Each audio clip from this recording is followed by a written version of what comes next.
ਬੱਚਾ ਸਾਡੀ ਪਰੇਸ਼ਾਨੀ ਬੜੀ ਘਰ ਦੇ ਵਿੱਚ। ਮੇਰੇ ਬੱਚਾ ਯਤੀਮ ਦੋਤਰਾ ਹੈ, ਉਹ ਵੀ ਉਹਦੀ ਅੰਮੀ ਵੀ ਬੇਵਾ ਹੈ, ਮੈਂ ਵੀ ਬੇਵਾ। 14-15 ਸਾਲ ਹੋ ਗਏ, ਅੱਗੇ ਕਾਰੋਬਾਰ ਹੁੰਦਾ ਰਿਹਾ, ਹੁਣ ਨਹੀਂ ਹੁੰਦਾ। ਪਹਿਲਾ ਪਾਸਾ ਸ਼ਾਦੀशुदा ਭਾਂਡੇ ਭੂੰਡੇ ਧੋਤੇ ਜਾਂ ਘਰਾਂ ਦੇ ਮਿਹਨਤ ਮੁਹਨਤ ਕਰ ਲਈ, ਹੁਣ ਨਹੀਂ ਹੁੰਦੀ।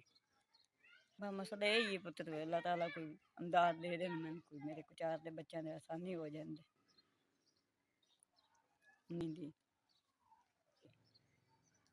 वसैल कोई नहीं साढ़े कोल, ना पानी का वसैल है, ना कोई गुसलखाने का, लैटरीन का कोई वसैल कोई नहीं साढ़े कोल। रब तो सिवा साढ़ा वसैल कोई नहीं कोई भी।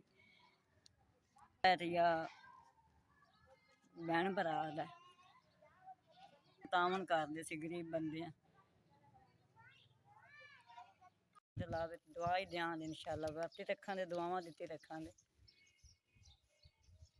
परेशान सा बड़े, शुक्र है अल्लाह पाक दा, अल्लाह ने इन्नी साडी इमदाद कर दी।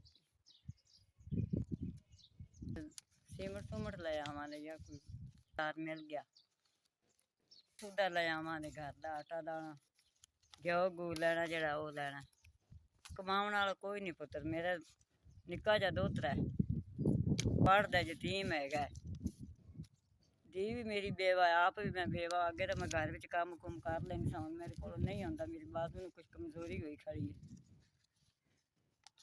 बिल्कुल बड़िया दुआवां करने, अल्लाह सोहना उसकी मजबूरियां जिन्हें साड़ियां टालियां ने, अल्लाह उन्दियां मुश्किलां आसान करे, उसनूं सोहने दे दर ते लिजावे, अल्लाह सानू भी सदे।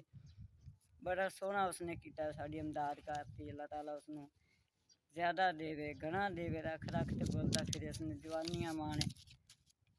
शुक्र है उस मालक दा जिसने साड़ी इज्जत रख दी। पता नहीं कितने कसी तंग सा ते केडे मजबूर सां असीं। यस इन्हें 4000 रुपया मैंने पहुँचाया, मेहरबानी शाबाश, अल्लाह भला होवे। अल्लाह ताला साड़ी नेक थां ते लावे, अल्लाह पाक उन्हां दा कबूल करे, दिता लिया सदका।